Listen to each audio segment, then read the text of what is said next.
بسم اللہ الرحمن الرحیم۔ قربانی کے اسرار و رموز، قربانی کی حکمتیں۔ قربانی کے ذریعے سنت ابراہیم کو زندہ کیا جاتا ہے اور اسوہ اسماعیل کو تازہ کیا جاتا ہے۔ اسلامی سال کا آغاز محرم سے ہوتا ہے اور اختتام ذوالحج پر ہے۔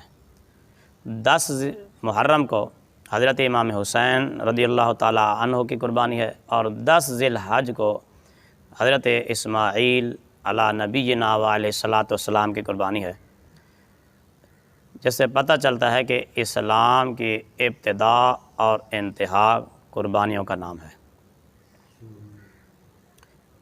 غریب و سادہ و رنگین ہے داستان حرم، نہایت اس کے حسین ابتدا ہے اسماعیل۔ اور قربانی میں ایک راز یہ بھی ہے کہ اللہ تعالیٰ نے جو نعمتیں ہمیں اپنی مرضی سے تصرف کرنے کے لیے عطا فرمائی ہیں، وہ چاہتا ہے کہ ان نعمتوں کا کچھ حصہ ہم اللہ کی مرضی کے مطابق بھی خرچ کریں۔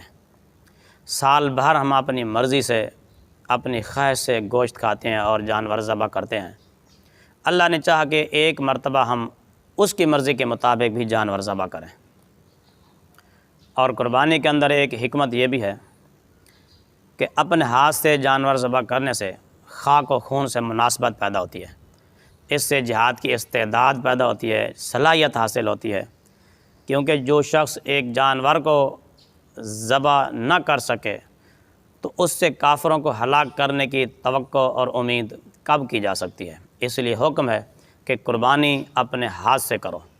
اگر اپنے ہاتھ سے نہیں کر سکتے تو خود موجود رہو، یعنی خون خود بہاؤ یا بہتا دیکھو، تاکہ جب کافروں کے ساتھ تمہارا مقابلہ ہو تو کافروں کا خون بہانے میں کوئی پریشانی اور مشکل پیش نہ آئے۔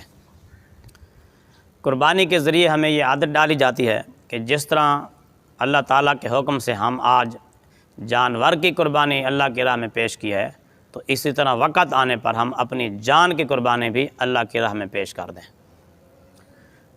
جس طرح بدن کا شکر نماز سے، مال کا زکوٰۃ سے، قوت کا شکر جہاد سے ہوتا ہے، اسی طرح جانوروں کا شکر قربانی سے ادا ہوتا ہے۔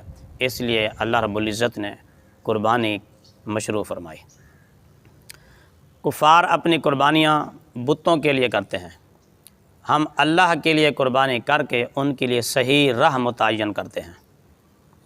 اور اس میں ایک راز یہ بھی ہے کہ قربانی اور تکبیرات تشریق کی وجہ سے غیر حاجیوں کے ساتھ ان کی ایک قسم کی مناسبت حاصل ہو جاتی ہے۔ قربانی سے وحدت ملی کو تقویت حاصل ہوتی ہے کہ اس دن تمام مسلمانوں کا عمل حتیٰ کہ کھانا تک بھی ایک ہوتا ہے۔ سب لوگ نماز عید پڑھتے ہیں، قربانی کرتے ہیں، یہ ایک اس میں متحد ہوتے ہیں، پھر کھانے کے اندر بھی ان کا اتحاد ہوتا ہے، تو اس سے مسلمانوں کے اتحاد کی ایک علامت ہے۔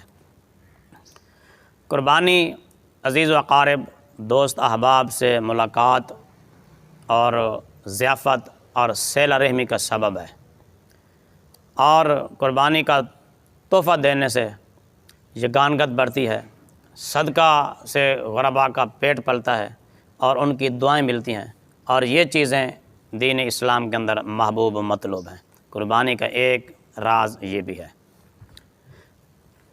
انسانی جسم کی نشو و نما کے لیے گوشت ایک اہم اور ضروری چیز ہے۔ بہت سے لوگ ناداری کی وجہ سے پیٹ بھر کر گوشت نہیں کھا سکتے، ان کے جسم کی ضرورتیں پوری نہیں ہو سکتی، تو قربانی کے دنوں میں ان کی یہ ضرورت پوری ہو جاتی ہے۔ قربانی کے ذریعے ان کفار کے عقیدہ پر بھی ضرب کاری لگتی ہے جو بتوں کی پرستش کرتے ہیں، پوجا کرتے ہیں، تو ہم قربانی کر کے ان کے اس عقیدہ باطل پر ایک ضرب لگاتے ہیں، اور اس بات کا اعلان ہوتا ہے کہ یہ جانور پوجا کے لائق نہیں بلکہ یہ تو ذبح کے لائق ہیں۔